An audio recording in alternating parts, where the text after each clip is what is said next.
Hello, Algebra II students. This is Mrs. Galandri. I am going to be teaching you about the multiplicity of x-intercepts in polynomials. We're talking about page 22 and 23 in your packets.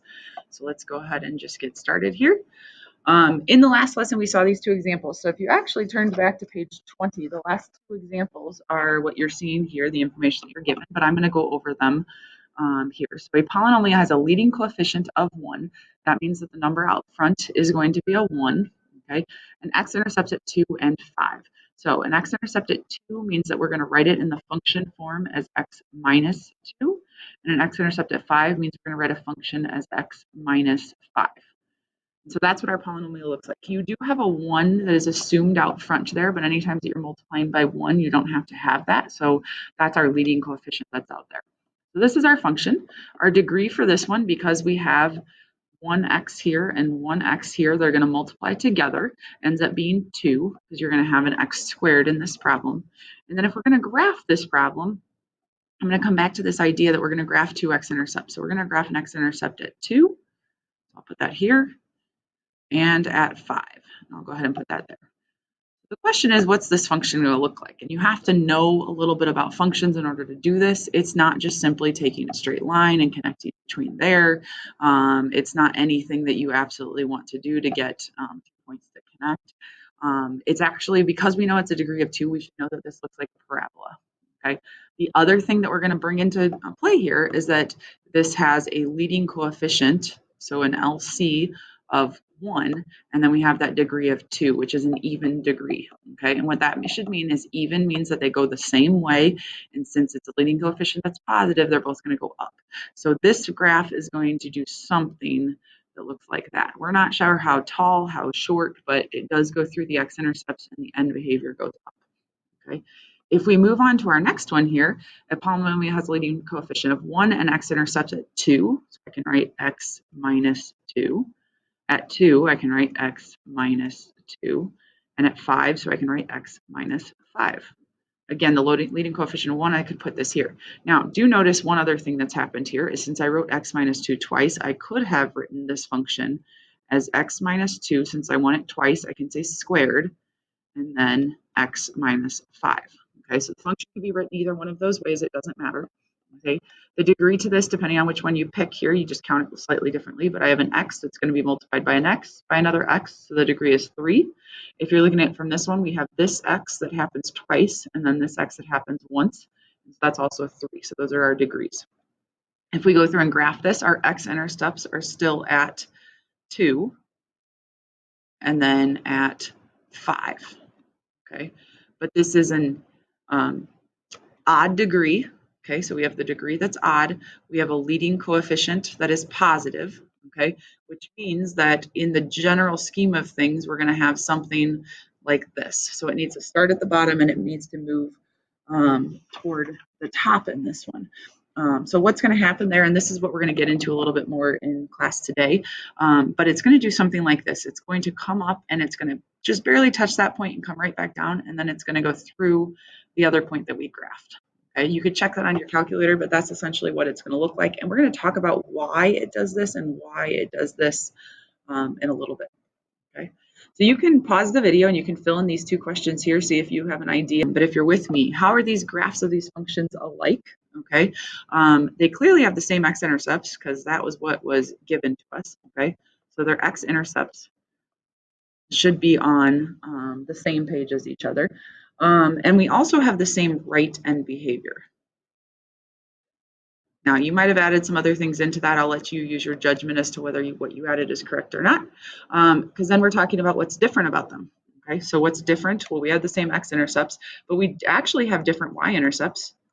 I don't know what they are, but based on the graph, this y-intercept is going to be negative and this y-intercept is going to be positive. So we have different y-intercepts. Okay, we have a different left end behavior. And then the last thing that I can just add in here, and this is kind of a preview into future stuff, is we have a different number of turns. So we're going to get into this idea, but if you look here, this graph makes one turn back up, and this graph makes a turn down and a turn back up, so it makes 2 turns. Okay, again, we're going to get into that more later. Okay, Algebra 2, we're back at this here. It says graph each of the functions below, state each x-intercept, and sketch how it interacts with the x-axis. So if you look at the function, it has an x plus 1 as a factor, and so that means that -1 is the x-intercept, the opposite of what you see here, or what makes this factor equal to 0. Okay, x minus 2 means that 2 is my x-intercept because 2 minus 2 makes 0. Okay, then it asks for the shape. So I'm going to be going back and forth between our um, Active Inspire and our calculator a little bit here, but I went ahead and graphed them already for you guys. So this is our graph right here. At the x-intercept of -1, it kind of just goes through the graph, okay, or through that x-axis there. And then at the x-intercept of 2, it also does the same thing. It's just going kind of up this way, okay? So it's got that point there. If I switch and I change to this one, and I went ahead and already typed these in. So if we have this, so it's a squared on the x plus 1, this is how it shifts, okay? I still have an x-intercept at -1 and x-intercept at 2. At that x-intercept of -1 that now has that squared on it, notice that it no longer goes through it. It kind of goes up and touches it. Okay, and at that x-intercept of the 2, it still does the same thing and still goes through at that place. Okay, keep moving on here kind of quickly through these. We're seeing where we take the squared and put it on the x minus 2. So what happens? Well, at that -1 x-intercept, I'm looking right here, it's just kind of going through that point.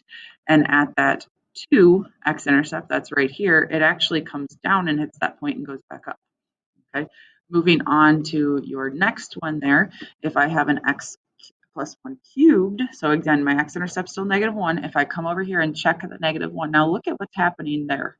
Okay, what we kind of call this is like a wiggle. So it comes up, it touches the point, it kind of goes sideways, and it keeps going up. Okay, and then at that x-intercept of 2, which was squared there, we have that shape that's still coming down. It's touching that point and going back up.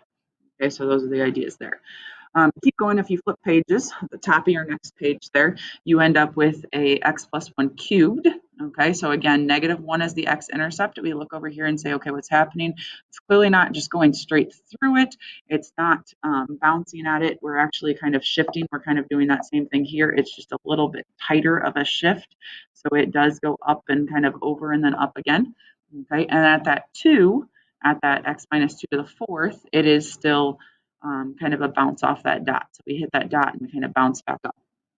The last one that we have, we can see here how it's graphed. And at that -1, we still have that same idea that it's kind of shifting over there, but still continuing through. It's kind of like a wiggle there. And at that x-intercept of 2, we still have that kind of bouncing off of that point. So it's slightly shifting the graph. If you look between these last two, not much of a difference, but they're a little bit of a difference, a little bit more of a okay, so that is kind of what's happening there. If we get back to all of this stuff, okay, what does this mean? So this leads us to the idea of multiplicity of an x-intercept. So an x-intercept and a 0 are the exact same thing. Okay, it refers to the number of times an associated factor occurs in a polynomial function. Okay, it can be represented as an exponent of a factor in the function. Multiplicity also impacts the way a function interacts with the x-axis. So we have this idea of multiplicity. For those of you in my class, I like to highlight things. That's my big idea for today. Okay, and we're talking about what do we know? So we have a single 0. So if it's to the first power, we have a double 0. Okay, so this means that it's going to be just an exponent of 1. Okay, a double 0 actually has a few properties, but you're going to see that squared here. These are any even powers. Okay, if the exponent is even, so 2, 4, 6, 8, 10, so on and so forth. And then you have a triple 0, so we have this exponent of 3 here. Now this one's a little bit interesting. So these are always going to be the odd ones, 3, 5, 7, 9. Okay, but that's not including the 1. It should make sense as to why the triple 0 works the way that it is because it's similar to the 1, but it's a little different. Okay, so if you see that exponent of 1, we're going to say that it has linear behavior. So I'm going to highlight these down here. If you see that exponent of 2, 4, 6, 8, 10, we're going to say it has quadratic behavior. And if you see an exponent of 3, 5, 7, 9, 11, so on and so forth, you're going to say it has cubic behavior. Okay, what do each of those behaviors mean? Okay, if it has an exponent of 1, let's say that this is where my x-intercept is and it has linear behavior, it means it's just going to pass through it. Okay, it's going to be like a line. If it's an exponent of 2, 4, 6, 8, and so on, it's an even exponent, it's going to have quadratic behaviors. Quadratic behavior is when we get a parabola. So it's going to kind of bounce off of the x-intercept at that point. And then we're going to have cubic behavior if it's 3, 5, 7 or higher. And that's when we're going to kind of do this little wiggle here, where it's going to go a little bit sideways as it's going through. Again, it's very similar to the cross, but it takes a little bit more time to get through that point that's there. And remember, all of these zeros can go in either the positive or the negative direction. So I could also have one over here with linear behavior that's going up to down. I could have one that's below the x-axis. And here it could start from above and wiggle its way down instead of up. Okay, so those are all of the different behaviors. This is going to be a really important box of information right there. So let's practice what we're seeing there. It says state the x-intercepts for each function, give the multiplicity for each x-intercept, and state the behavior you expect to see. We need to start being pretty deliberate with mentioning how we're writing things and identifying what we're writing. Okay, so the first thing I'm going to do is I'm going to identify my x-intercepts. Sorry, they're a technological issue. It's freezing on me. There we go. Okay, so I'm going to identify my x-intercept. So my x-intercept in this case, this 3 out here doesn't have an x with it, so we don't count that. This x plus 2, my x-intercept is -2. And this x minus 4, my x-intercept is 4. Okay, so I have an x equals -2, and I have an x equals 4. Some of you were in my class and you know that I was having technical difficulties. Here it's gone. Okay, so those are my x-intercepts. Okay, we have to identify those. We have to identify the multiplicity and state the behavior. Okay, so the multiplicity for the -2, it has an exponent of 3. So we have our multiplicity here. Okay, so the multiple of 3 and its multiple of 8 for the x equals 4. Okay. And then lastly, we have our behavior. So I see this 3, okay, and we have a cubic behavior. I want to think about that's going to wiggle some way in that one. And then this 8 here, we should have a quadratic behavior. So these are our behaviors. Make sure that you label what you are doing with those so that they are clearly easy to see. Here we can do this again, okay, my x-intercept. So I'm going to have an x value at. Now notice that we do have a term here in the beginning that has an x in it, and so that's going to give me the x value of 0. If you have a term like that without a minus or a plus in it, it's going to give you that 0 that's there. Okay. I also have this x minus 1 that's going to give me an x-intercept of 1, and I have an x plus 5 that's going to give me an x-intercept of -5. Okay. If we talk multiplicity, this x equals 0, that x is to the second power, so it's multiplicity of 2. This x equals 1 is to the first power, so we have a multiplicity of 1, and the x equals -5 is to the 7th power, so we have a multiplicity of 7. What do each of those multiplicities mean? Well, 2 means quadratic. Again, quadratic is like a parabola, it bounces. 1 means linear, which means that it's just crossing at that point. And 7 is the same as our odd, so that's like the 3, so that's going to be cubic, and that means that it's going to wiggle at that point. Last but not least, we write a polynomial function that has the given characteristics. Assume the absolute value of a is equal to 1. This is talking about our leading coefficient, okay, and least degree unless otherwise indicated. So if x-intercepts, I'm going to start off with just this piece here. If my x-intercepts are given to me as this, then I know that I can write my function as x minus 2. That's the 2 here. I can write it as x plus 3. That's my -3 in there. I can write x minus 3 to take care of the positive 3. And then the 0 would be x minus 0. Sorry again for that. Okay. Now, this can be rewritten, especially this one right here. This can be essentially just x, and usually you're going to write that first, okay, as you do it. So I'm just going to rewrite this as I have f of x or y equals, and then I'm going to put that x, so I just put this out front. And then I have x minus 2, I have x plus 3, and I have x minus 3. The next thing that it tells me is there's cubic behavior at 3. So now I have to be very careful. Okay, it's at 3, not at -3. So 3 is this one right here, and we have cubic behavior. So I'm going to add a cubic behavior, and I'm going to add a 3. So it does say least degree unless otherwise indicated. So when we see cubic, we're going to do a 3. We're not going to do a 5, 7, or 9, okay?